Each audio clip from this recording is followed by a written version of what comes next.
noite, tudo bem? Boa noite. Boa noite. Agora que deu certo. Não estava fechando, daí. Normalmente não entra assim.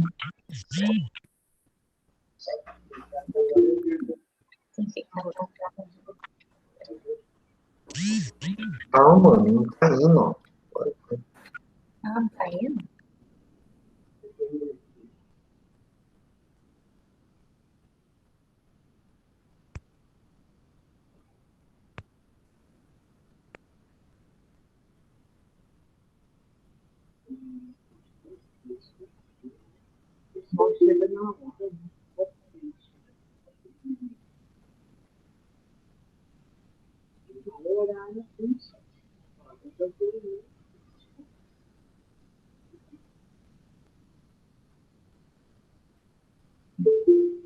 Não faz. Gente, então, para quem eu não cumprimentei, né? Se for entrando aí por último, boa noite. Mais uma noite de estudo, de aprendizado, né? Que temos certeza que será muito produtivo. Então, para preparar o ambiente, eu vou ler Seara dos Médiuns, que é o livro que nós seguimos, Muito Desejo, baseado na questão 220, do parágrafo 15 do Livro dos Médiuns.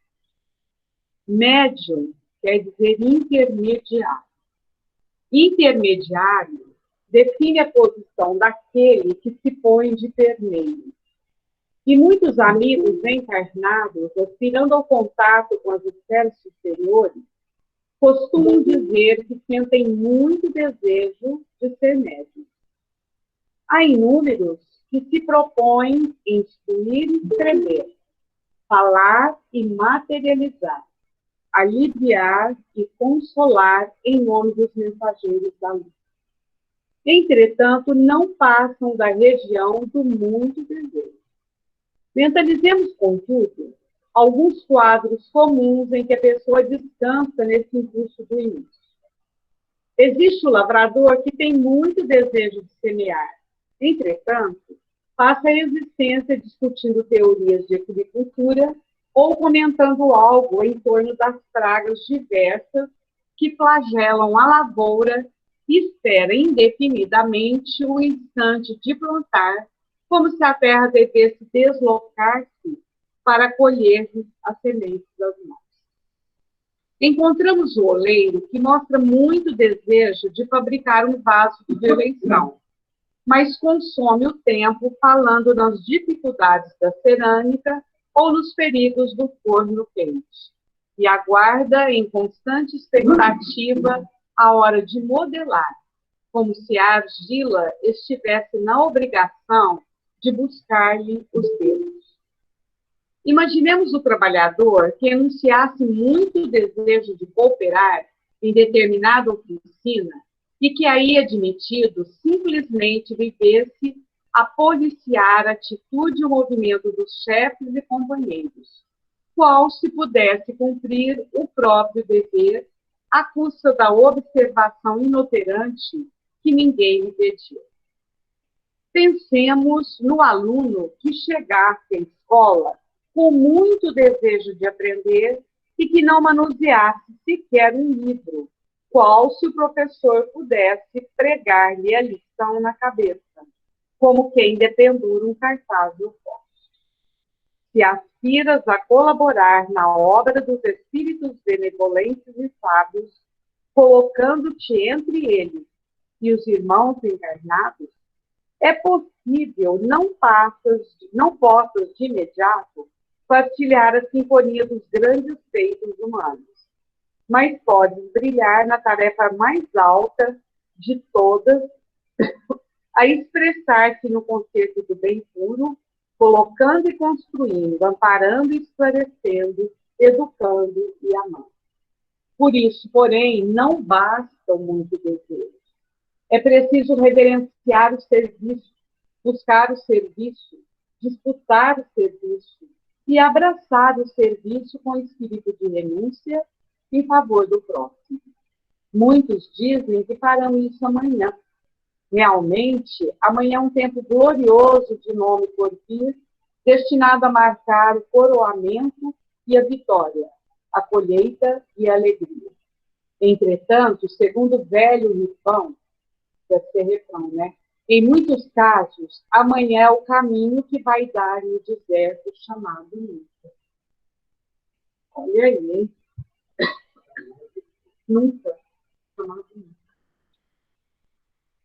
Então, depois dessa leitura, essa reflexão tão importante de Emmanuel acerca do muito desejo, que nós possamos transformar a nossa vontade, o nosso desejo, em atitude positiva de quem realmente quer trabalhar.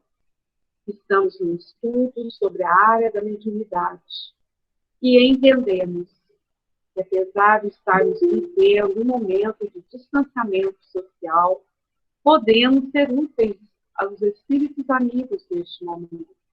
Que, através do nosso estudo, possamos compreender e colocar à disposição de espíritos amigos para o trabalho no bem, já que são muitos os necessitados. Que o nosso estudo de hoje, como os demais, possa ser envolto em muito aprendizado, em muita seriedade, envolvendo a Silvia em muito amor, e a todos nós nessa comunhão também. Abençoe-nos, Jesus. Abençoe-nos, espíritos amigos, nosso querido João Marcelino, o mentor espiritual do grupo Luz e Amor. Possamos ter um bom estudo. E assim seja. Então, com você, Silvia. Certo. Então, boa noite a todos. Nós vamos, então, entrar lá na apresentação que eu vou do PowerPoint. Então, nós estamos fazendo hoje a 11ª sessão teórica, Perigos e Inconvenientes da Mediunidade. Então, a gente não pode contestar que a prática da mediunidade vai oferecer perigos para as pessoas imprudentes que fazem a prática sem estudos prévios, sem preparo, sem método, nem proteção eficaz. Eles vão se entregar a investigações, fazendo experimentações, fazendo disso um passatempo, uma frívola diversão.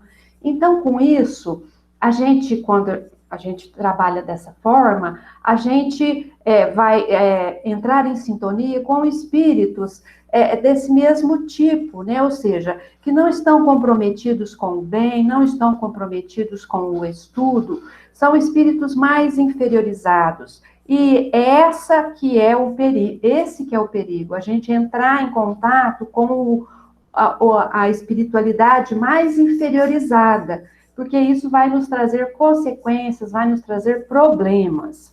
Mas a prática da mediunidade, assim como a prática de qualquer ciência que a gente conheça, há que ter-se muito estudo. Mesmo eu botei uma foto aí para vocês verem, esse aqui é um laboratório de alquimia antigo, né?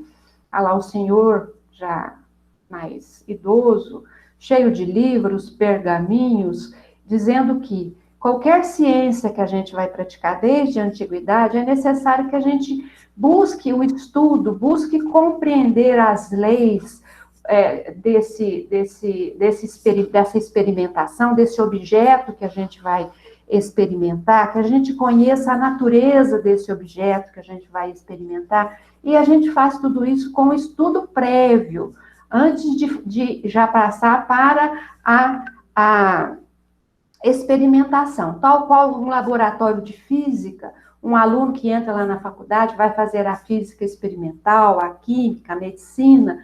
Antes, os primeiros anos, os primeiros anos são de estudo, né, de buscar as técnicas, de buscar a anatomia, buscar conhecer os elementos com que se vai trabalhar com química, como está no nosso exemplo aqui. Tudo isso a gente tem que buscar primeiro a teoria, buscar o embasamento, uma fundamentação teórica, antes da gente partir para o experimento. Senão, a gente pode ter dissabores, igual o nosso nosso exemplo aqui, olha lá, ele não estudou, de repente a gente pode pôr fogo no laboratório, né? Quem de nós lá, quando a gente estudava no segundo grau, no ensino médio, que não aconteceu algum problema no nosso experimento de química, que de repente saiu uma fumaça, um certo fogo, a gente se assustou, né?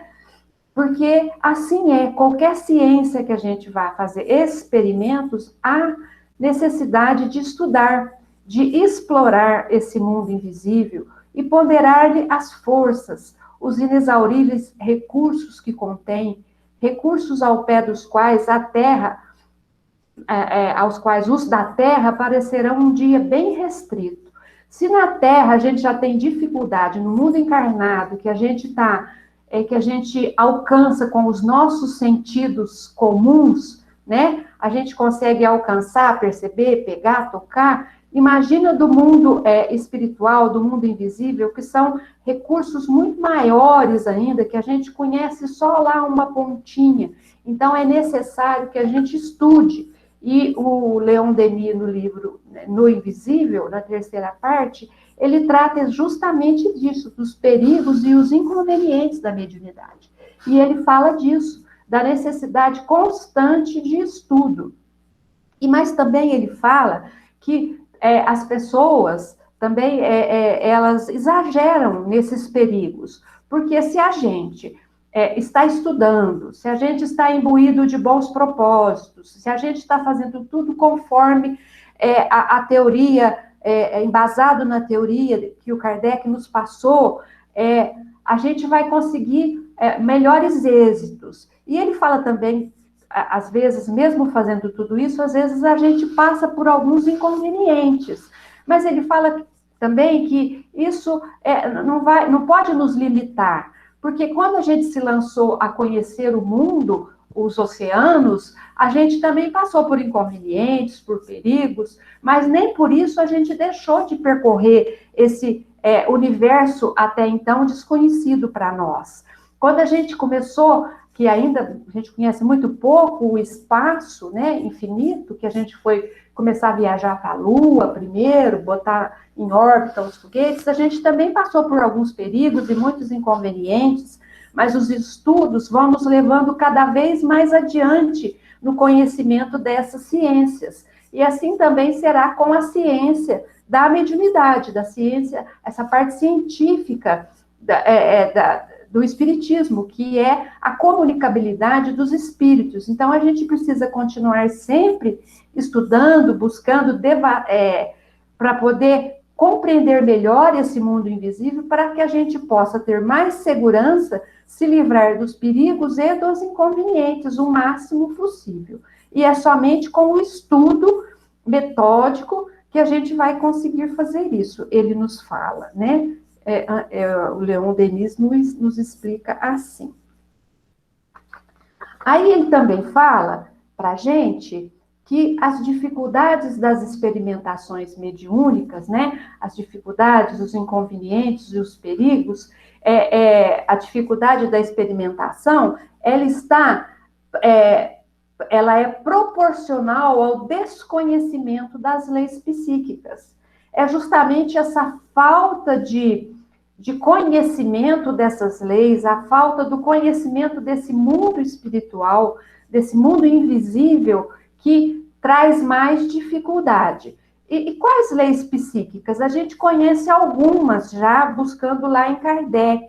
André Luiz trouxe mais um pouco, e provavelmente, com o decorrer dos anos, encontraremos mais estudos, daqui a pouco a ciência oficial há de abraçar também esses estudos, e vamos devassando, né, esse mundo, vamos conhecendo mais essas leis psíquicas que nos auxiliam à comunicação mediúnica. Então, nós vamos falar aqui do que a gente sabe já aqui do Livro dos Médiuns, que a gente já estudou no nosso poema. Nós somos seres encarnados que temos um corpo intermediário, nós temos o corpo físico, o corpo intermediário, que é interligado. Tudo que a gente pensa, que a gente sente, que a gente age, as nossas ações, os nossos sentimentos, os nossos pensamentos, eles são criações, eles criam em torno de nós fluidos, criações fluídicas, né? O pensamento é um fluxo fluídico, contínuo, né? Ele é uma matéria sutil do corpo espiritual, então ele é concreto. Para o mundo invisível, esses fluidos, a qualificação desses fluidos é como se fosse uma matéria concreta. Às vezes ela é visível. Diz os nossos companheiros espíritos que muitas vezes elas têm cheiro, né? Essas criações mentais, esses pensamentos e esses sentimentos que nós emanamos. Então, essas emanações são o nosso padrão vibratório. Então, esse padrão vibratório é a maneira que os espíritos, que o mundo espiritual tem de definir o nosso padrão moral, o padrão moral do espírito, né? Então, a gente sabe que esse padrão mental, ele é reconhecido por outras criaturas, porque outras criaturas também, aqui eu coloquei um desencarnado, que nós estamos falando de experimentações mediúnicas, mas poderia ser um encarnado também. Ele também tem suas emanações fluídicas, ele também tem o seu padrão vibratório, que é reconhecido, que a gente reconhece o padrão moral desse espírito. Então, essa é uma lei psíquica, que os semelhantes vão atrair os semelhantes, pela lei da afinidade e da sintonia. Então, a gente consegue entrar em contato com os espíritos através dessa lei de afinidade, de sintonia, mas não só de gostos e de moral, mas também de vibração de pensamento, de vibração fluídica, né? Nós estudamos lá para trás as leis, né? Então, a gente tem que ter esse conhecimento para a gente compreender que muitas vezes a gente está passando por dificuldades nas experimentações mediúnicas, não está conseguindo manter comunicação com espíritos mais elevados, ou que a gente não está conseguindo entrar em contato fazer comunicações mediúnicas completas. A gente tem que entender por quê, né? Quais essas dificuldades, o que está acontecendo. Então, a gente tem que ter esse estudo constante para a gente entender tudo isso. Então, a necessidade do estudo é sempre constante, né? Aí, veja bem, na nossa ilustração, aqui tem um grupo de pessoas estudando, né? Algumas pessoas têm dúvidas, perguntas, mas aí a outra dá uma ideia, aí clareia aquela ideia. Então, é importante a gente estar estudando, obviamente, sozinho, mas muito mais em grupo, porque em grupo a gente consegue ter essa troca de ideias, de impressões. E a gente tendo essa troca de ideias, de impressões, a gente vai estar com o nosso padrão vibratório elevado, porque a gente está fixado, pensando, sentindo os estudos, a prática desse estudo da lei de sintonia. A gente está entendendo a necessidade de elevar o nosso pensamento no bom, no belo, no produtivo. A gente está compreendendo tudo isso para que a gente possa atrair perto de nós, espíritos elevados, espíritos superiores, que eu botei aqui como um anjinho, né? Para nos auxiliar, nos intuir, nos encaminhar na compreensão maior dos estudos que a gente vai fazer. Aí o Leon Denis, lá no Invisível, ele fala esse parágrafo aqui. A dificuldade da experimentação provém de não possuírem os nossos contemporâneos, em geral, a mínima noção das leis psíquicas e serem, além disso, inaptos para estudar com proveito, em virtude das disposições de espíritos resultantes de péssima educação, por sua presunção e preconceitos, como por seu escarninho ceticismo, afastam de si as influências favoráveis. Então, ele diz assim, normalmente as pessoas tem dificuldade do estudo porque a gente tem lá uma certa preguicinha de ler, de buscar, de pesquisar. A gente tem essa dificuldade. Além do que os livros da codificação são livros escritos numa linguagem mais elaborada, uma linguagem que não é coloquial, e a gente não tem muita facilidade dessa linguagem. Então, a gente precisa ler, entender, compreender. Muitas vezes tem que ter lá um dicionário do lado para poder entender. E essa nossa dificuldade também, porque a gente, às vezes, tem presunção de já saber, de entender, a gente não consegue, às vezes, abrir mais a nossa consciência para entender outros lados daquilo, daquela ideia, daquele conceito, e a gente carrega preconceitos, então, às vezes, é muito difícil a gente vencer tudo isso. E a gente tendo todas essas dificuldades morais, vamos dizer assim, a gente carregando essa presunção, esse preconceito, essa indisciplina, a gente vai afastar de nós as influências favoráveis, que são os mentores. Então, a gente não estudando, não tendo essa capacidade de estar sempre estudando, a gente vai afastar de nós essas boas influências, né? E muitas vezes elas vão se afastar, vão ficar longe. Por quê? Elas são assim, ficam sentidas com a gente? Não, porque a gente não consegue, a gente não tem maturidade para alcançar o que ela está nos dizendo. Assim, da mesma forma, vamos dar um exemplo, que o professor na sala de aula, gente, ele é o mentor, né? Ele vai ensinando, vai mostrando o caminho, vai mostrando o lugar que as pessoas podem buscar mais subsídio para aquele estudo, e os alunos, cada qual vai aproveitando da sua maneira. Aqueles que se dedicam mais, estudam mais, o mestre tem mais prazer em poder estar ali, ele pode falar mais aprofundadamente com aquele aluno, porque aquele aluno tem mais facilidade de entender o que ele está falando. Já aquele outro que não busca, não se esforça, ele tem mais dificuldade de entender o que o professor está falando. Mas o professor, ele não vai se afastar para sempre. Ele vai estar ali por perto a partir do momento que despertar naquele aluno o interesse, que despertar naquele aluno a curiosidade, a maturidade para ele entender, o mestre, o mentor, vai estar ali para encaminhá-lo, né? Mas o mestre e o mentor não vai fazer o estudo, não vai adquirir o conhecimento pelos seus tutelados, pelos seus alunos. Não, ele só encaminha, só direciona.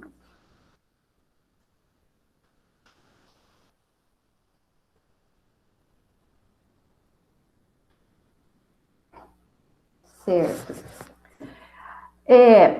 As dificuldades... Não, eu já falei essa, desculpe.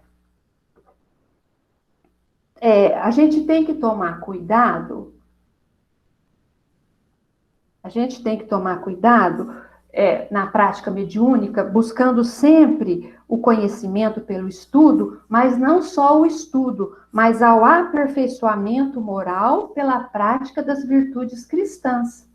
Então, não é só estudar, é estudar as leis, estudar o porquê da necessidade do pensamento elevado, o porquê das ações, né, elevadas, dos sentimentos elevados, para que a gente possa elevar o nosso padrão vibratório, né? Porque as vias de comunicação que o Espiritismo facilita entre o nosso mundo e o mundo oculto, o mundo invisível, se a gente não tomar esses cuidados, a gente podem servir-se de veículos de invasão às almas perversas que flutuam em nossa atmosfera. Se não soubermos opor resistência vigilante e firme, muitas almas sensíveis e delicadas encarnadas na Terra têm sofrido em consequência do seu comércio com esses espíritos maléficos, cujos desejos, apetites e remorsos os atraem constantemente para perto de nós. Então, a gente precisa ter essas precauções do estudo e da prática de todo esse estudo, da prática do bem, da prática do pensamento elevado, Porque a gente compreendeu a necessidade do nosso pensamento estar vibrando de forma mais superior para que esses espíritos inferiores não nos alcancem com os seus pensamentos e, com isso, eles não nos causem dificuldades, que a gente não entre em contato com essas energias inferiorizadas. Então, é necessário esse estudo para que a gente não caia, que é muito conhecido no Espiritismo, em obsessão. Obsessão é aquele espírito inferiorizado que constantemente está se intrometendo nos nossos pensamentos, nas nossas ações. Então, a gente tem que saber rechaçar essas influências negativas, afastar de nós essas influências negativas, com o conhecimento das leis e, acima de tudo, a prática dessas leis. Certo? Certo. Então, aí a gente tem que entender, assim, que pela lei da afinidade vibratória, a gente cria simpatia e antipatia, porque a gente está constantemente rodeado de entidades que são atraídas pelo nosso hálito mental, né, que nós falamos, por esse hálito mesmo, por essa emanação fluídica que a gente tem. E a gente está sempre rodeado por elas, né? Então, a gente tem que entender que o mal atrairá o mal e o bem atrairá o bem.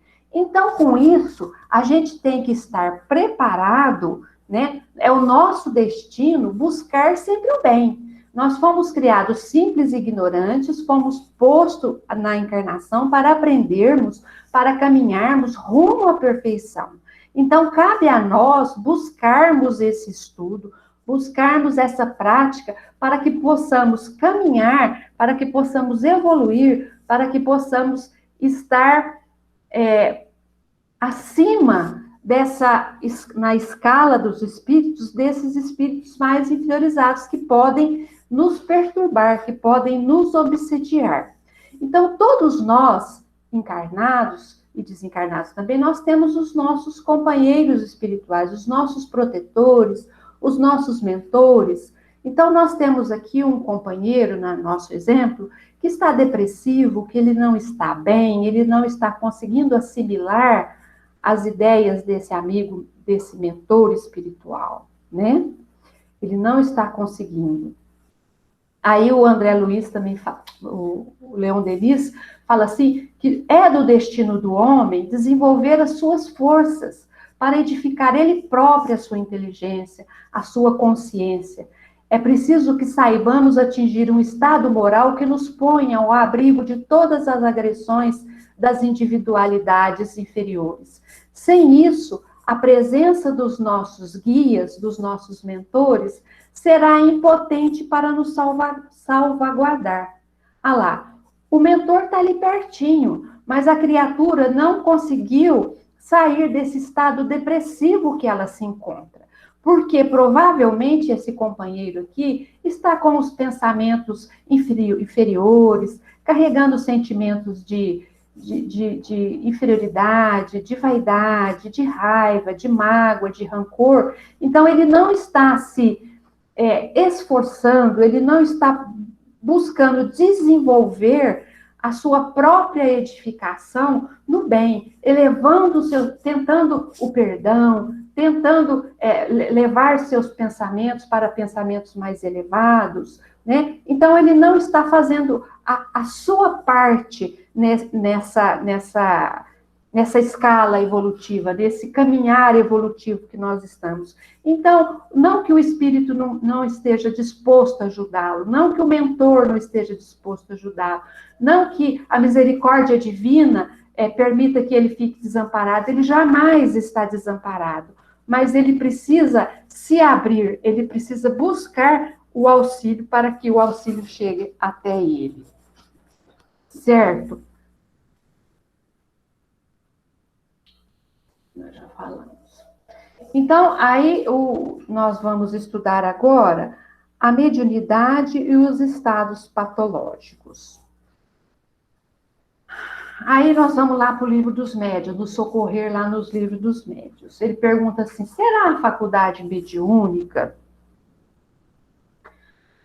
um indício de um estado patológico qualquer ou simplesmente um estado anômalo? Bom, anômalo é uma característica de alguma coisa que é irregular, é fora do comum, né? Agora, patológico é relacionado com doença. Então, ele fala assim, será que a faculdade mediúnica é o indício de uma doença qualquer ou de um estado irregular ou fora do comum? Trocando em miúdos, ele está falando isso. Anômalo, às vezes, porém não patológico. Há médiuns de saúde robusta, os doentes o são por outra causa. Então, o que ele está dizendo aqui? Que a mediunidade não causa doença. Muitas vezes a gente vê médiums doentes e médiums sadios. A gente vê pessoas que não são médiums doentes e pessoas que não são médiums com toda a saúde, né? Ele diz isso. Por que que surge isso? Porque o médium, gente, ele é uma criatura sensível. Ele é uma criatura que tem a sua sensibilidade toda aberta.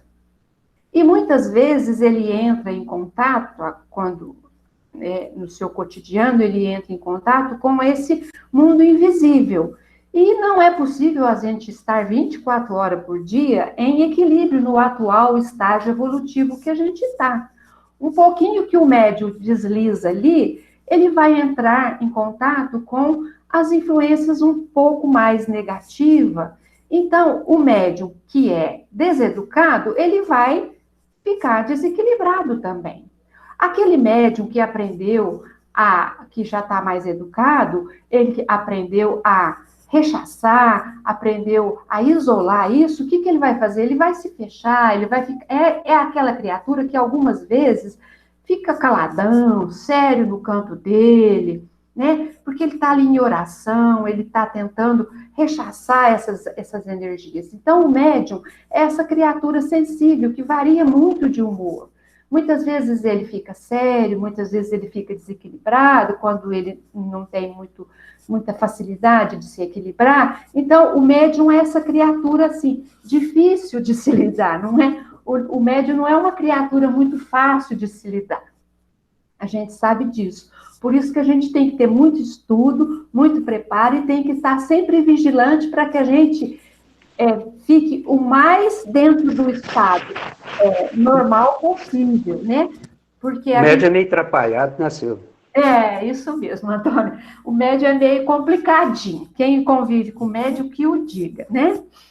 Não é muito fácil a característica dele. Mas isso não significa uma doença. Não, é só um jeito diferente de ser. É aquele diferentão, né? Vamos dizer assim. Agora nós vamos falar da mediunidade, do estado patológico da fadiga, de novo lá no livro dos médiuns. O exercício da faculdade mediúnica pode causar fadiga? O exercício muito prolongado de qualquer faculdade acarreta fadiga. A mediunidade está no mesmo caso, principalmente a que se aplica aos efeitos físicos. Ela necessariamente ocasiona um dispêndio de fluido que traz a fadiga, mas que se repara pelo repouso. Então, a gente pode observar aqui que ele faz duas observações, né? Que qualquer coisa que a gente faça em excesso, a gente vai ficar fatigado. Se a gente faz uma caminhada muito longa, a gente vai sentir fadiga. Se a gente trabalha de uma forma muito forte, trabalhando demais, exagerando no trabalho, a gente vai sentir fadiga. Na mediunidade também é assim. Mas aí ele faz uma ressalva. A do efeito físico, a gente tem que tomar mais cuidado. De efeito físico é aquela que vai despender fluido vital mesmo, O médium, ele vai precisar de muito mais fluido vital para ele movimentar um objeto, materializar alguma coisa. Mas, na mediunidade, essa que a gente pratica no centro espírita, que é a mediunidade da psicografia, psicofonia, evidência, doação de passe, essa mediunidade, o dispêndio é mínimo, é pouco, e a gente trabalha muito pouco nela, uma vez por semana, 2 vezes por semana, então não vai acarretar fadiga. E quem trabalha mais, que trabalha mais dias, que trabalha mais horas, né, desde que seja com disciplina, ela vai, a partir do momento que ela repousa, que ela sentou, ouviu uma música, relaxou, meditou, ela se repõe. Porque tem até uma frase que fala assim, que sempre fica um pouco de perfume na mão que oferece rosa, né? Quando a gente está doando o nosso fluido, quando a gente está trabalhando fluido no auxílio das pessoas, nós estamos recebendo os fluidos positivos da espiritualidade superior, desde que nós estejamos trabalhando com disciplina, num grupo disciplinado, não é? Tendo horário para início, para final, trabalhando dessa maneira disciplinada, a gente já está sendo reparado as nossas energias. E também, quando a gente termina a nossa reunião mediúnica, a gente recebe o passe. Aquele que foi médium, ostensivo, que trabalhou, que despendeu mais a sua energia, ele recebe o passe, que vai ajudá-lo ainda mais para receber essa energia vital mesmo que dos encarnados, para que ele se refaça. Agora, no efeito físico, toda essa disciplina é ainda maior. Quem estuda efeito físico, quem sabe, que já viu trabalhos a respeito de mediunidade de efeito físico, de materialização, dessas coisas, sabe que o médium tem que ter toda uma higienização, todo um cuidado com a alimentação, todo um cuidado com os seus pensamentos, com a sua moral, com tudo muito, tem que ser muito mais pensado, estudado e trabalhado, porque essa mediunidade de efeito físico há um desgaste maior de fluidos, certo? Mas não vamos preocupar, ninguém vai ficar fatigado por estar trabalhando na mediunidade. Pode ficar tranquilo que a gente está sempre salvaguardado, né? Quando a gente faz as coisas com correção, com disciplina, com pensamento elevado, né? Agora nós vamos falar um pouquinho de outro estado patológico, que é a loucura. Por que existiu essa pergunta também lá no livro dos médiuns, né? Se a mediunidade causa loucura. Justamente porque as pessoas que apresentavam a mediunidade, às vezes em desequilíbrio, como eu disse para vocês, o médium é essa criatura que tem essa variação de humor, né? Mas ele não consegue muito manter esse humor tão equilibrado quando ele não tem a sua educação mediúnica, quando ele ainda não aprendeu a trabalhar todos os seus dotes mediúnicos, ele tem essa variação muito grande de humor mesmo, né? E muitas vezes a criatura em desequilíbrio, não conhecendo as leis, não tendo estudado, não tendo conhecido a mediunidade ainda, ela se deixa levar por esses desequilíbrios, e algumas vezes esse desequilíbrio leva as criaturas a um estado de histeria, a um estado nervoso, a um estado, às vezes, até de uma convulsão mesmo, né? Ele fica convulsionário, esse médium, porque ele não tem ele não tem controle, né, da sua absorção desses fluidos negativos. Então, pela observação lá dos tempos que o Kardec fez a codificação, dizia-se que os espíritas eram meio malucos, eles eram loucos, porque as pessoas procuravam eles, estavam todos loucos, né? Eram loucos porque eles tinham esses desafios todos. Então, por isso surgiu essa pergunta e essa dúvida que a mediunidade muitas vezes levava à loucura, que a mediunidade era um estado patológico, né? Então, poderia a mediunidade produzir loucura? Aí os espíritos respondem, não mais do que qualquer outra coisa. Desde que não haja predisposição para isso, em virtude de fraqueza cerebral. A mediunidade não se produzirá a loucura quando esta já não exista em germe. Porém, existindo esse, o bom senso está a dizer que se deve usar de cautelas, sob todos os pontos de vista, porquanto qualquer abalo pode ser prejudicial. Então, o que ele está dizendo? Que a pessoa que já tem dentro de si essa característica, essa predisposição a ter um desequilíbrio mental, uma doença mental, aí é uma doença mental mesmo, né, que a ciência é característica de doença mental, ela vai ter, independente dela praticar a mediunidade, dela fazer experiências mediúnicas, dela frequentar o centro espírita, dela frequentar a igreja ou dela não frequentar nada. Qualquer coisa que aconteça com ela, ela pode ser o gatilho para que ela apresente esse desequilíbrio psiquiátrico, vamos dizer assim. Né? Se ela tem essa predisposição, não será a mediunidade que vai produzir. Se ela não tem essa predisposição, ela não vai ter a doença, né, psiquiátrica, ela não vai ser a loucura, que eles dizem, a esquizofrenia, alguma doença assim, não vai surgir porque ela está praticando a mediunidade. Certo?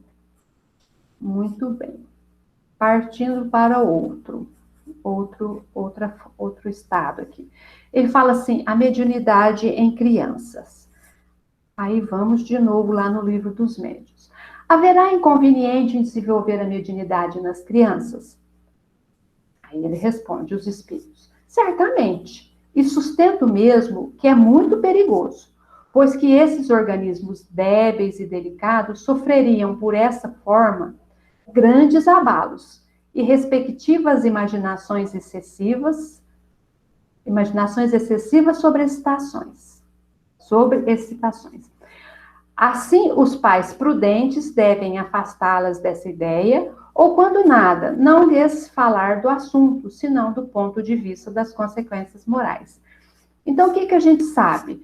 Que a criança, gente, ela tem um organismo débil, ela tem uma criatividade, né, fértil, uma mentalidade fértil. Então, a criança acredita, é fácil de envolver as crianças em ideias preconcebidas, diferentes, e mesmo fisicamente, né? Então, a gente não deve estimular a criança a desenvolver a mediunidade. Se a criança apresenta qualquer característica que pode ser uma mediunidade, a gente deve levar com muita naturalidade, muita calma, e deixando aquilo devagarzinho vai ou se fixando com o tempo ou sumindo, porque a gente sabe que é muito natural nas crianças essa interação entre o mundo espiritual, porque a gente fala assim que a criança ainda não acabou de se encaixar no corpo, ela ainda não encarnou completamente, né? Então, ela está muito ligadinha lá no mundo espiritual ainda. Tanto que é muito comum criança em tenra idade ter amiguinhos imaginários, que as pessoas falam imaginários, que nada mais são do que são esses espíritos que vêm, né? Conversar com ela, algumas vezes são imaginários mesmo, mas algumas vezes são espíritos que vêm conversar com ela mesmo, né? Então, se de repente lá na casa da gente tem lá uma criança, fala assim, o vovô tá aqui, eu tô vendo o vovô. Aí, o que você vai fazer? Nada, conversa normalmente com ela, mas não vai perguntar o que o vovô tá fazendo, o que o vovô tá deixando de fazer. Não, a gente simplesmente tenta mudar a ideia, a conversa, mas não assim, tratando de uma maneira sobrenatural, com medo, não. vamos encarar de forma natural, porque as crianças têm essa facilidade de entrar nesse contato, e com o tempo isso vai se apagando, né? Algumas vezes não, mas a grande maioria das vezes vai se apagando. Tem uma outra coisa que eu achei interessante. Na apostila fala assim, mas ele fala que a gente não deve, nem em jovem, nem em criança, estimular a mediunidade. Mas eles falam assim, que boa parte do material que serviu para fundamentar a doutrina dos espíritos, ela vem através da mediunidade dos jovens, dos pré-adolescentes, que a gente sabe que Kardec utilizava essas médiums, essas meninas, né, que eram bem jovenzinhas ainda, elas eram despreparadas intelectualmente, mas ele utilizou dessas meninas. Aí ele faz uma ressalva lá, ele pergunta isso para os espíritos. Há, no entanto, crianças que são médium naturalmente, quer de efeitos físicos, quer de escrita, de visões. Apresenta isso o mesmo inconveniente? Ele fala, mas tem criança que tem isso mesmo, né? Kardec falou, mas tem gente que tem, como é que a gente faz? A criança está vendo, a criança está falando. Aí ele fala assim, não, quando numa criança a faculdade se mostra espontânea, é que ela está na sua natureza, e que a sua constituição se presta a isso. O mesmo não acontece quando é provocada e sobreexcitada. Quer dizer, se a criança tem... Desculpa, gente. Se a criança tem essa capacidade e ela vai se apresentando e ela vai a gente percebe que ela está evoluindo, é porque ela é da natureza da própria criança. E a criança não tem medo. Para ela é natural. É como se aquilo lá fosse... Todo mundo estivesse vendo o que ela está vendo. A gente vê muito relato dessa forma, né? Mas a gente deve evitar provocar, a gente deve levar... Desculpa, gente.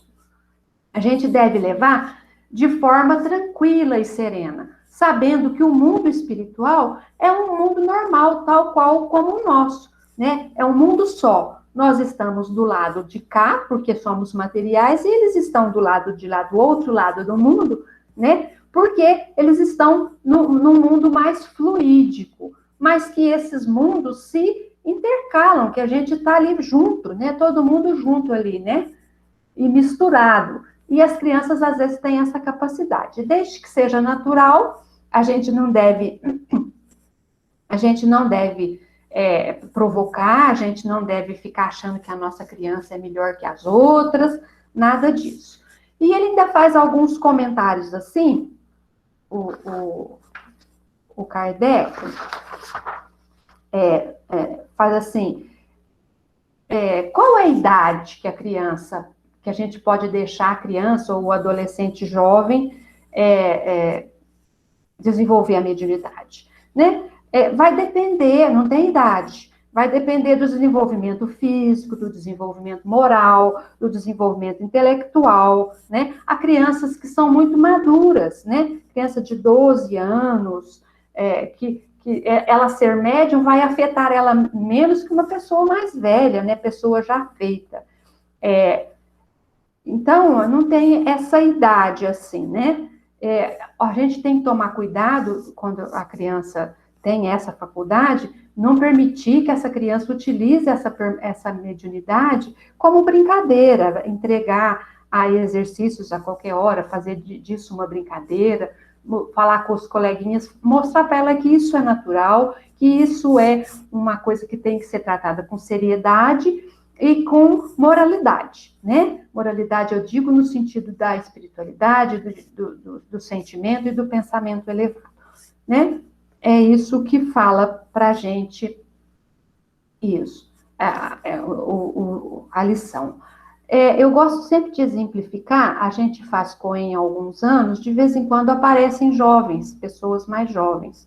E a gente tem como princípio aí no COEM, aceitar pessoas maiores de 18 anos, porque maioridade já está mais, né? A gente imagina que a pessoa está mais madura, tudo, e também por conta de que com menor é mais difícil, tem que ir o pai, a mãe acompanhar, às vezes o adolescente vai sozinho, então a gente tem essa regrinha. Mas como toda regra tem exceção, a gente tem, às vezes, recebemos algumas vezes, poucas vezes, adolescentes, né, jovens adolescentes, que desenvolveram a mediunidade, porque já tinha essa mediunidade já muito aflorada, era uma pessoa que foi evangelizada dentro da nossa casa mesmo, desde pequeno, essa criatura com quem eu estou dando o exemplo. Os pais acompanhavam o tempo todo, os pais também frequentavam a casa, eram evangelizados,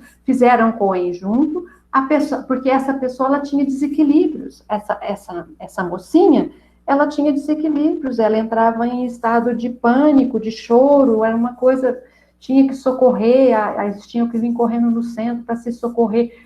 Então, quando ela estava um pouquinho já mais madurinha, botamos ela lá para estudar e ela tornou-se uma excelente médium, né? Hoje não está mais conosco, a vida levou ela para outro lugar, para trabalhar, para estudar, mas ela foi convenientemente educada, a gente tomou conta dela, prestou muita atenção, então é necessário a gente ter esse cuidado quando acontece isso, certo? E com isso nós encerramos a nossa aula de hoje. A semana que vem, risco da mediunidade, perda e está errado escrito aqui, é suspensão da faculdade mediúnica, certo? Então é a 10ª que a gente vai fazer. Se alguém quiser completar, quiser fazer algum comentário, consertar algum conceito, estamos à disposição. Ou mesmo fazer algum comentário. Vai fazer perguntas, né, Silvia? Se alguém quiser fazer perguntas, alguma coisa bem claro, ou bem claro para a pessoa, deve dar assim, mas explicou bem.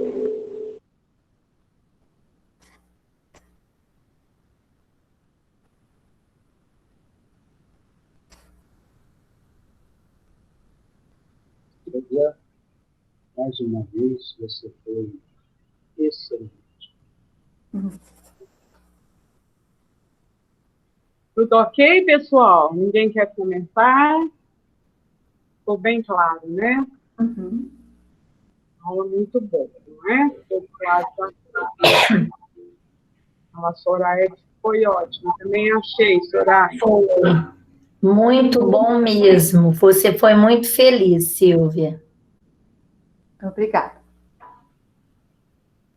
Então, podemos encerrar, né? Podemos. Certinho, Fernando. Hoje vai ser você que vai fazer a prece, combinado? Tá ok. Prece de encerramento. Tá, Então, já. muito obrigada, viu, gente, pela presença de todos vocês, né? E vamos continuar firmes. Nós vamos vencer esse curso. Se Deus quiser, vamos trabalhar juntos. Parece, mas... Pode fazer, Fernando. Tá ok, então. Então, pessoal, vamos fechar nossos olhos, acerenar nossos pensamentos, nosso coração, colocando na nossa tela mental o Mestre Jesus, agradecendo por mais esse dia, pela noite de estudo, agradecer a espiritualidade amiga que esteve junto conosco, nos auxiliando, nos incluindo, auxiliando a Silvia, ministrando essa aula de hoje, que possamos sair fortificados dessa aula, esclarecidos, e que possamos seguir firme